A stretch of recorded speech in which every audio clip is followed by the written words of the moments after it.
నమస్తే, welcome to curious. నేను మీ మధు. మిత్రులారా, అందరికీ గుడ్ మార్నింగ్. తెలంగాణలో ఓ దిక్కు సర్పంచ్ ఎన్నికలు అయిపోయినాయి, ఇంకో దిక్కు అయితే స్టార్ట్ అయినాయి. గెలిచిన వాళ్ళు అయితే సంబరపడుతున్నారు, ఓడిపోయిన వాళ్ళు మళ్ళీ తిరిగి పైసలు వసూలు చేసుకునే కార్యక్రమంలో ఉన్నారు. ఇంటింటికి పోయి పంచాయతీ కూడా పెట్టుకుంటున్నారు. దయతెలిసి అట్లా పెట్టుకోకూరి, ఎందుకంటే మిమ్మల్ని వంశవాన్నంలో ఎవరు మళ్ళీ తిరిగి అడుక్కోమంటున్నది ఎవరు. కాబట్టి అటువంటి గొడవలు లేకుండా ఓట్లు వేసేటోళ్ళు కూడా ఇవన్నీ చూసుకుంటున్నా. ఇప్పుడు ఇంకా రానున్న ఎలక్షన్లలో చూసి జాగ్రత్తగా ఓటేయాలని కోరుకుంటున్నాం.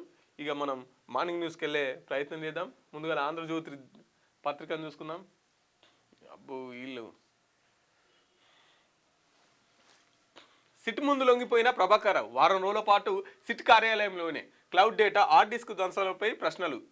ఎవరి ఆదేశాల మేరకు ఇదంతా చేశారనే విషయాన్ని రాబట్టడంపైనే అధికారుల దృష్టి. ట్యాపింగ్ కేసులో కవిత భర్తను ప్రశ్నించనున్న సిట్.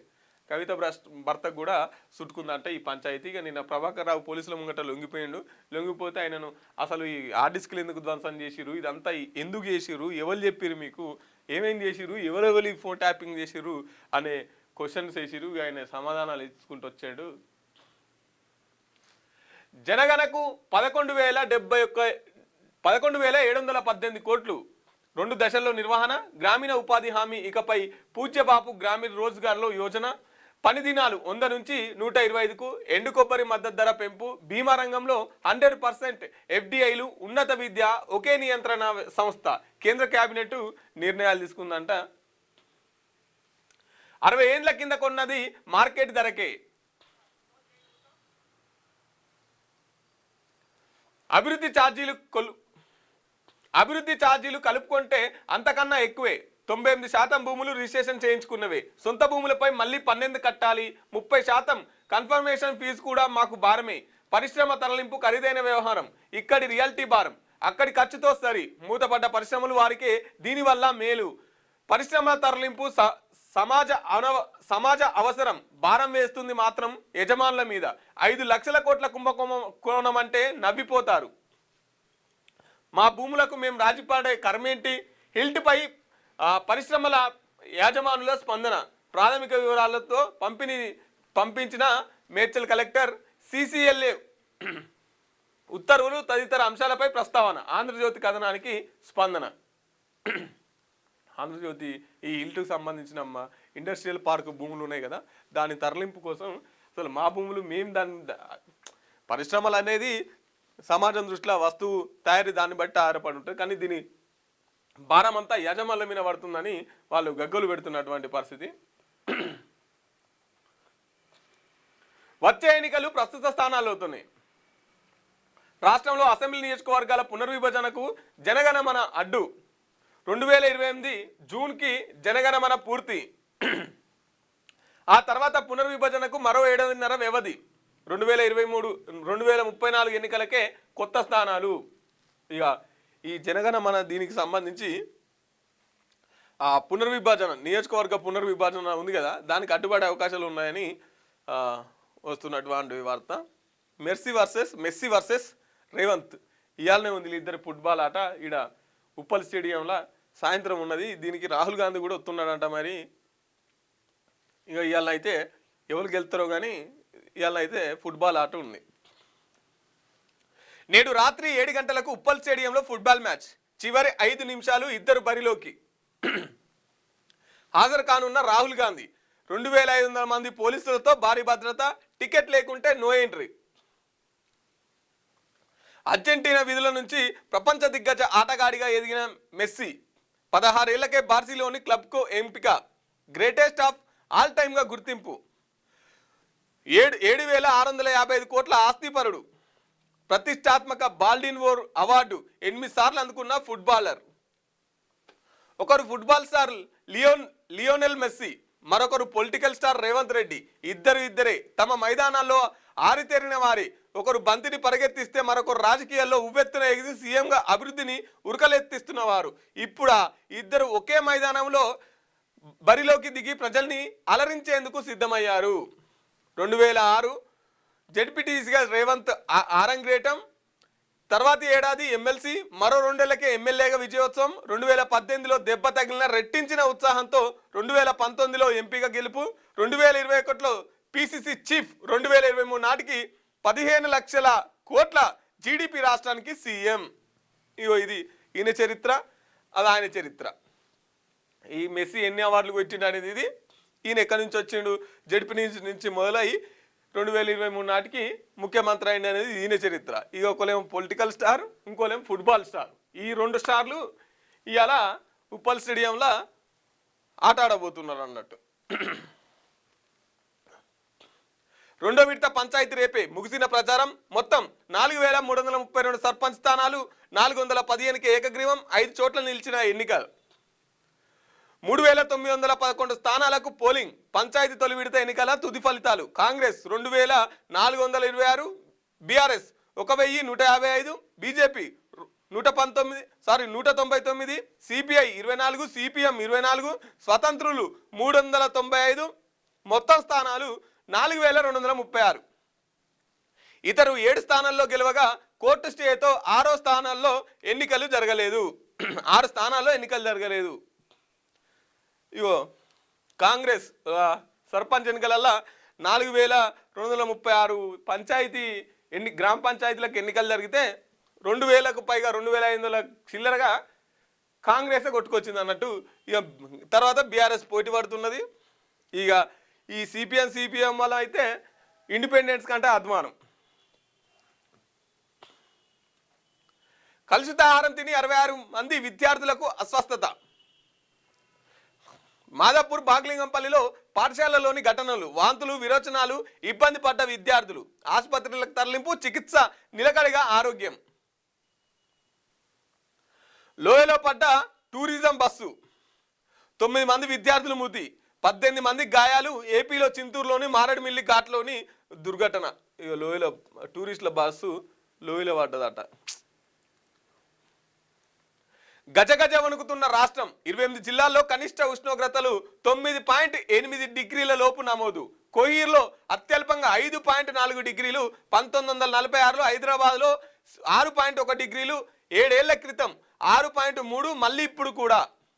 ఈ నెల 18 నుంచి 22 మధ్య మరింత చలి.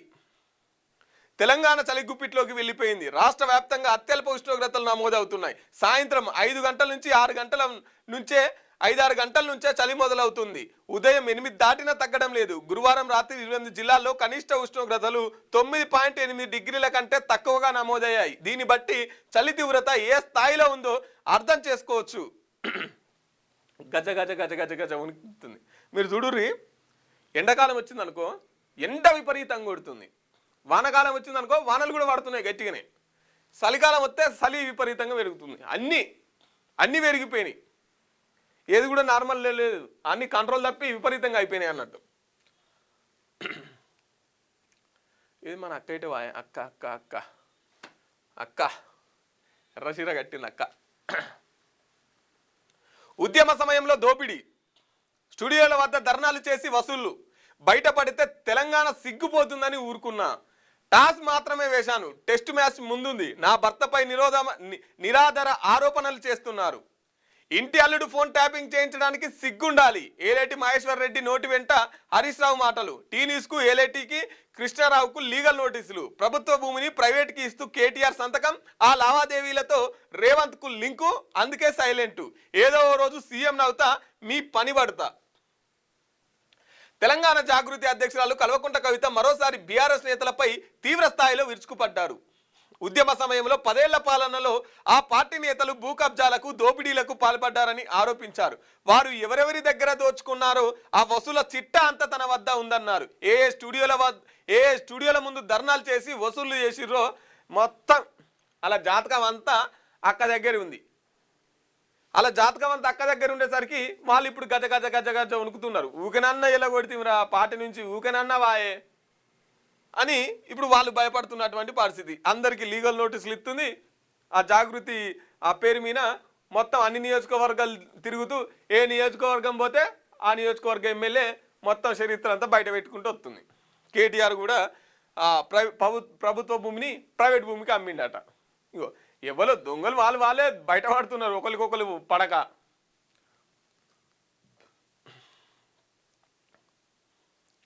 ఏపీ మద్దతుతోనే కేంద్రంలో బీజేపీ, దేశ రాజకీయాలను ప్రభావితం చేసే సత్తా తెలుగు రాష్ట్రాల సొంతం. యూపీలో బీజేపీని వెనక్కు నెట్టేశాం. హైదరాబాద్లో యాదవుల ఆత్మీయ సమ్మేళనంలో అఖిలేష్ యాదవ్, సీఎం రేవంత్ రెడ్డితో అఖిలేష్ యాదవ్, అంజన్ కుమార్. ఈయన ఎంపీ అఖిలేష్ యాదవ్ సారు వీళ్ళందరినీ కలిసిండు. టీఆర్ఎస్ వాళ్ళని కలిసిండు, కాంగ్రెస్ వాళ్ళని కలిసిండు, అందరినీ కలుసుకుంటూ వచ్చిండు. ఇది ఆంధ్రజ్యోతి పత్రిక మిత్రులారా. ఒకసారి వెలుగు దినపత్రిక చూసుకునే ప్రయత్నం చేద్దాం. నేడు మెస్సీతో CM football match. Singareni RR9 team కి కెప్టెన్ గా మ్యాచ్ లో పాల్గొననున్న రేవంత్. హాజరు కానున్న లోక్సభ ప్రతిపక్ష నేత రాహుల్ గాంధీ. రాత్రి 7:30 ఉప్పల్ స్టేడియంలో మ్యాచ్. World famous football player Lionel మెస్సీతో శనివారం రాత్రి ఉప్పల్ స్టేడియంలో CM Revanth Reddy friendly football match ఆడనున్నారు. మెస్సీ టీంతో ప్రతి జట్టు సింగరేణి RR9 టీమ్ కి కెప్టెన్ గా సీఎం రేవంత్ రెడ్డి వ్యవహరించనున్నారు. ఇలా మెస్సీతో ఫుట్బాల్ మ్యాచ్. ఇలా శనివారం కదా, వీకెండ్కు ఇట్లా ఎంటర్టైన్మెంట్ ఇస్తున్నాను అన్నట్టు సీఎం గారు. ఓట్ చోరీపై పోరాడదాం. రేపు ఢిల్లీలో మహాధర్నాను సక్సెస్ చేద్దాం. CM Revanth Reddy, PCC chief Mahesh Kumar Goud చర్చ. పార్టీ నేతల కార్యకర్తల తరలింపుపై సమాలోచన. ఓట్ చోరీకి వ్యతిరేకంగా ఆదివారం ఢిల్లీలోని జంతర్ మంతర్ వద్ద జరగనున్న మహాధర్నాను విజయవంతం చేయడంపై శుక్రవారం సీఎం రేవంత్ రెడ్డితో పాటు పిసిసి చీఫ్ మహేష్ కుమార్ గౌడ్ ప్రత్యేకంగా చర్చించారు. ఇప్పటికే ఓటు చోరీకి వ్యతిరేకంగా రాష్ట్ర వ్యాప్తంగా 10 లక్షల సంతకాలు సేకరించిన పిసిసి వాటిని ట్రక్కుల్లో ఢిల్లీకి ఏఐసిసి కార్యాలయానికి చేరవేసింది. ఈ ధర్నాకు సీఎం రేవంత్ రెడ్డితో పాటు మొత్తం కేబినెట్, పిసిసి చీఫ్, ఇతర ముఖ్య నేతలు హాజరు కానున్నారు. అయితే ఈ ధర్నాను విజయవంతం చేసేందుకు రాష్ట్రం నుంచి పెద్ద సంఖ్యలో పార్టీ నాయకులను, కార్యకర్తలను తరలించడంపై సీఎం, పిసిసి చీఫ్ చర్చించుకున్నారు. పంచాయతీ ఎన్నికలు జరిగిన ప్రాంతాల నాయకులను, కార్యకర్తలను, పట్టణ ప్రాంతాల్లో నాయకులను పెద్ద సంఖ్యలో తరలించేందుకు తీసుకోవాల్సిన ఏర్పాట్లపై ఇద్దరు మాట్లాడుకున్నారు. అనంతరం మహేష్ కుమార్ గౌడ్ మాట్లాడుతూ మొదటి విడత పంచాయతీ ఎన్నికల్లో కాంగ్రెస్ మద్దతుదారులు సాధించిన విజయంపై సీఎం రేవంత్ రెడ్డి పూర్తి సంతృప్తి వ్యక్తం చేశారని తెలిపారు. రెండో మూడో విడత పంచాయతీ ఎన్నికల్లో కాంగ్రెస్ మద్దతుదారులు గెలిచేందుకు మంత్రులు, డీసీసీ అధ్యక్షులు, పార్టీ ఎంపీలు, ఎమ్మెల్యేలు సమన్వయం చేసుకోవడంపై కూడా సీఎం పలు సూచనలు చేశారని చెప్పారు. ఇక ఓట్ చోరీపై రేపు ఢిల్లీలో మహాధర్నా ఉంది. దానికోసం ఈ ఎలక్షన్స్ అయిపోయినాయి కదా, ఎలక్షన్స్ అయిపోయిన గెలిచిన వాళ్ళను ఆ పార్టీ అందరినీ ఢిల్లీ తీసుకుపోయే ప్రయత్నం చేస్తున్నారు. ఓట్ చోరీకి వ్యతిరేకంగా ఢిల్లీ జంతర్ మంతర్ దగ్గర ధర్నా ఉన్నది అన్నట్టు, కాంగ్రెస్ వాళ్ళు నిర్వహించబోయే ధర్నా.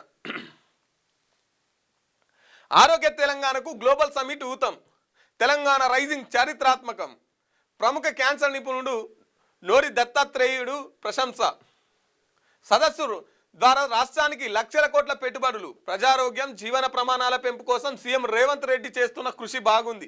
క్యాన్సర్ చికిత్సలో తెలంగాణ గ్లోబల్ లీడర్గా ఎదుగుతుందని ఆశాభావం.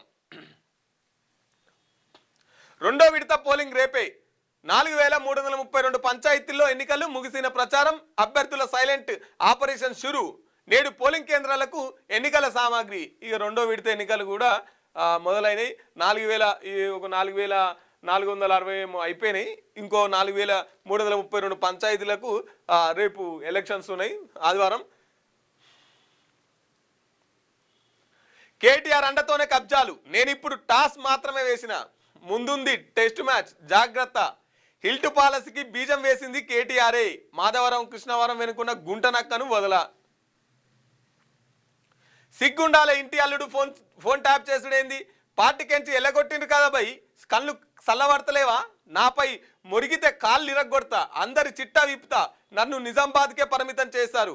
అది 5 ఏళ్లే. మీరు కేసీఆర్ నీడన చేరి పందికొక్కుల్లా తిన్నారు. ఏదో ఒక రోజు నేను సీఎం అయితా, మీ అక్రమాలపై విచారణ జరిపిస్తా. వార్నింగ్. ఏదో రోజు నేను కూడా ముఖ్యమంత్రిని అయితా, మీ అక్రమాలపై నేను మొత్తం ఎంక్వైరీ చేపిస్తా అని చెప్పేసి అక్క వార్నింగ్ ఇస్తున్నది. ఇక మిగతా వాళ్ళకు, టీ న్యూస్ వాళ్ళకు, మాధవరం తర్వాత ఏలేటి వీళ్ళందరికీ లీగల్ నోటీసులు పంపింది. నా పైన, నా భర్త పైన మీరు పబ్లిక్గా క్షమాపణ చెప్పాలి, లేకపోతే కోర్టు నుంచి చెప్పిస్తామని చెప్పేసి లీగల్ నోటీసులు అయితే పంపింది. లోయలో పడ్డ బస్సు 9 మంది మృతి, 27 మందికి గాయాలు. ఏపీలోని అల్లూరు జిల్లా మారేడుమిల్లి ఘాట్లో రోడ్డు ప్రమాదం. అన్నవరం నుంచి అరకు మీదుగా భద్రాచలం వెళ్తుండగా ఘటన. మృతులంతా చిత్తూరు జిల్లా వాసులు. గేర్ బాక్స్ పనిచేయకపోవడం వల్లే బస్సు అదుపు తప్పిందన్న డ్రైవర్.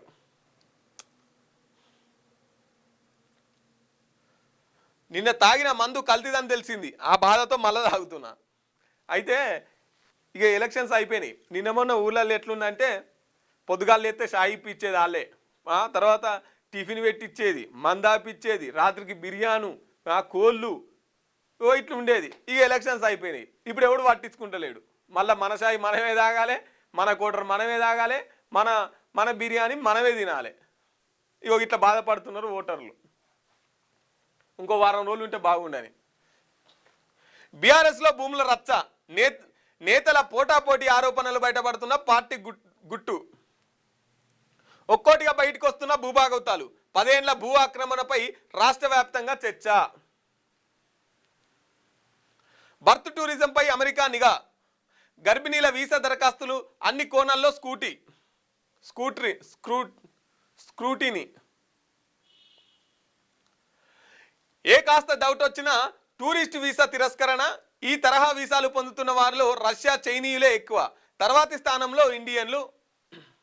ఉపాధి హామీ పని 125 రోజులకు పెంపు. పథకం పేరు పూచేబాపు గ్రామీణ రోజ్గార్ యోజనగా మార్పు. రోజువారీ కూలీ 240 రూపాయలు. 2 దశల్లోనూ 2027 జనాభా లెక్కలు 11,718 కోట్లు కేటాయింపు. దేశ చరిత్రలోనే తొలిసారి పూర్తిగా డిజిటల్ విధానంతో సెన్సెక్స్. కేంద్ర కేబినెట్ కీలక నిర్ణయాలు. బీమా రంగంలో 100% ఎఫ్డిఐకి అనుమతి ఇచ్చే బిల్లుకు గ్రీన్ సిగ్నల్.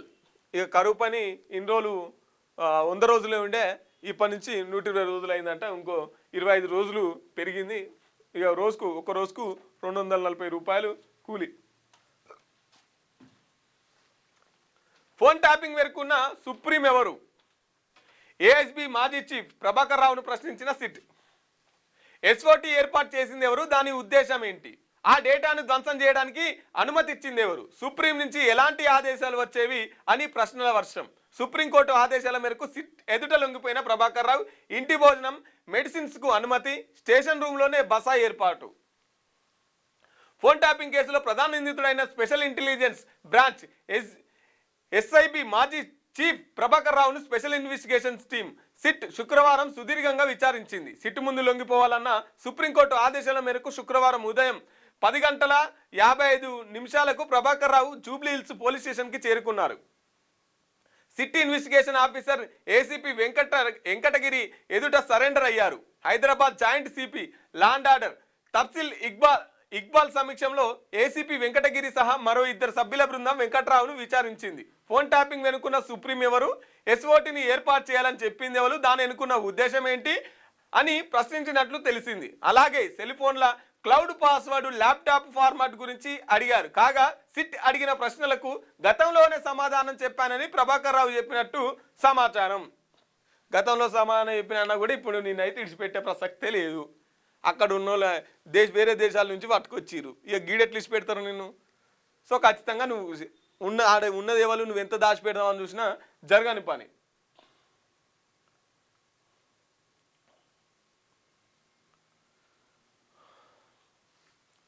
ఊర్లో ఇల్లు లేదన్నందుకు ఓ అభ్యర్థి వినూత్న ఆలోచన. నిర్మల్ జిల్లా జౌలకే గ్రామంలో సంఘటన.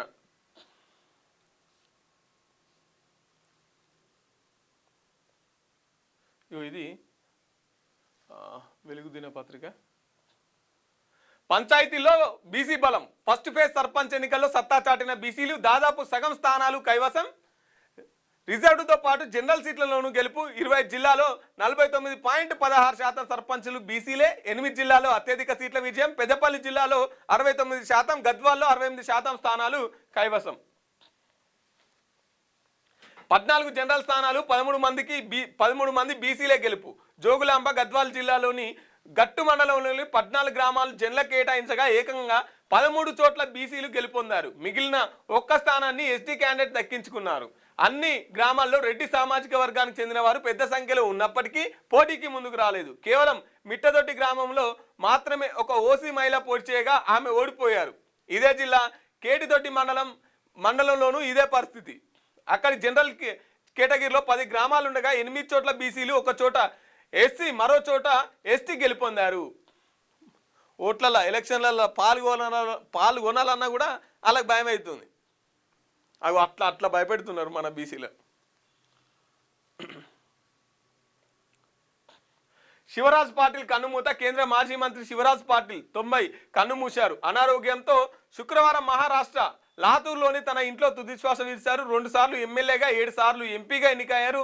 మన్మోహన్ సింగ్ హయాంలో కేంద్ర హోంమంత్రిగాను పనిచేశారు. శివరాజ్ పాటిల్ ఇక లేరనే వార్త. పెరిగిన ఇన్ఫ్లేషన్, కూరగాయలు, ప్రోటీన్ల ఆహారం, ఇంధనం ధరలు పెరగడం కారణంగా ఈ ఏడాది నవంబర్లో రీటైల్ ఇన్ఫ్లేషన్ స్వల్పంగా పెరిగింది. 0.71% నమోదైంది. అక్టోబర్లో ఇది రికార్డు కనిష్ట స్థాయిలో 25% ఉంది. జీడీపీ వృద్ధి అంచనాను 7.3%కి పెంచింది. రిటైర్మెంట్ వెనక్కి తీసుకున్న వినేష్. ఇండియా స్టార్గా రిజర్వ్ల వినేష్ ఫోగట్ రిటైర్మెంట్ని వెనక్కి తీసుకున్నట్లు ప్రకటించింది. ఒలింపిక్స్ పతాకంలో కలను నెరవేర్చుకునేందుకు మళ్ళీ రింగ్లోకి అడుగు పెడుతున్నట్లు వెల్లడించింది. ఇగో ఇది వెలుగు దినపత్రిక. ఒకసారి దిశా పత్రికను చూసుకునే ప్రయత్నం చేద్దాం. వెయిట్ లాస్ డయాబెటిస్ ఇంజెక్షన్లు భారత్. వెయిట్ లాస్ డయాబెటిక్ ఇంజెక్షన్లు అంట. నేడు ఫుట్బాల్ మ్యాచ్. ఓవైపు లియోనెల్ మెస్సీ, మరోవైపు సీఎం రేవంత్ రెడ్డి. సాయంత్రం ఉప్పల్ స్టేడియంలో ఫ్రెండ్లీ మ్యాచ్ వీక్షించడానికి వస్తున్న నగరానికి రానున్న రాహుల్ గాంధీ. మ్యాచ్పై దేశవ్యాప్తంగా ఆసక్తి. హాజరు కానున్న క్రీడాకారులు, రాజకీయ నాయకులు. అత్యధిక సర్పంచులు గెలవాలి. 2-3 దశల్లో మరింత మెరుగైన రిజల్ట్ రావాలి. కాంగ్రెస్ ఎమ్మెల్యేలకు, ఇన్ఛార్జీలకు పార్టీ ముఖ్య నేతల ఫోన్. ఎక్కువ స్థానాల్లో విజయం కోసం బీఆర్ఎస్లు సైతం వ్యూహాలు. మొదటి విడత ఫలితాల్లో ప్రధాన పార్టీలు అలర్ట్. సొంత గ్రామంలో సర్పంచ్ స్థానాన్ని గెలిపించుకోలేకపోయిన పలువురు ఎమ్మెల్యేలు. రెండో విడత పోలింగ్ రేపు. సీఎం చెప్పిన డోంట్ కేర్. 2 ఏళ్ల కాంగ్రెస్ పాలన, అనేక జీవోలు విడుదల, అన్ని ఆన్లైన్లో పెట్టాలని ముఖ్యమంత్రి ఆదేశాలు. 5093 జీవోలు మాత్రమే అందుబాటులోకి. కార్మిక శాఖకు చెందినవే 1122. కొన్ని శాఖలవి 0. వెబ్సైట్లోనే అప్లోడ్ కానివి చాలానే. రహస్యం ఎందుకు? ఆఫీసర్ల తీరుపై విమర్శలు. సీఎం ఆర్డర్స్ను పట్టించుకోవాలని అసహనం. ఇన్సూరెన్స్లోనూ 100% ఎఫ్డిఐలు 74% నుంచి 100కు పెంచుతూ కేంద్ర కేబినెట్ నిర్ణయం. జనగణమనకు 11,718 కోట్ల కేటాయింపు. 2 దశల్లో సెన్సెక్స్ ప్రక్రియ. న్యూక్లియర్ రంగంలోని న్యూ ప్రైవేట్ అనుమతి. యూజీసీ, ఏఐసిటిఈ, ఎన్సిటిఈల విలీనం బిల్లుకు గ్రీన్ సిగ్నల్. కొబ్బరికి మద్దతు ధర. బొగ్గు గనుల వేలానికి కోల్ సేతు రెండవ విధానం. తొలిసారిగా దేశంలో డిజిటల్ సక్సెస్. కేంద్ర మంత్రి అశ్విని వైష్ణవ్.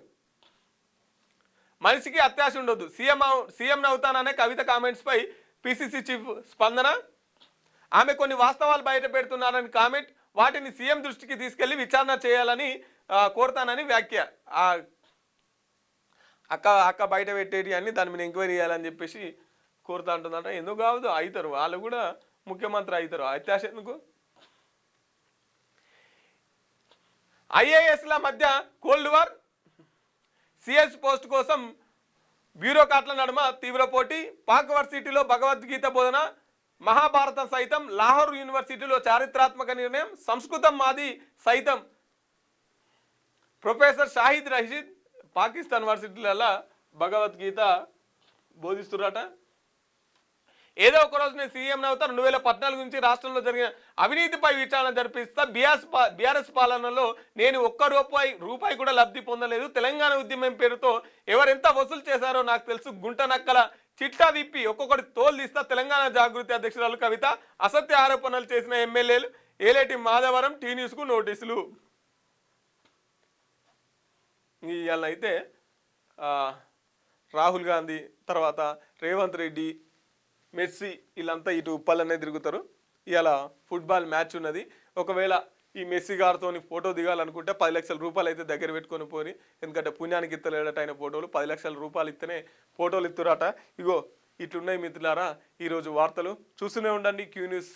Thank you.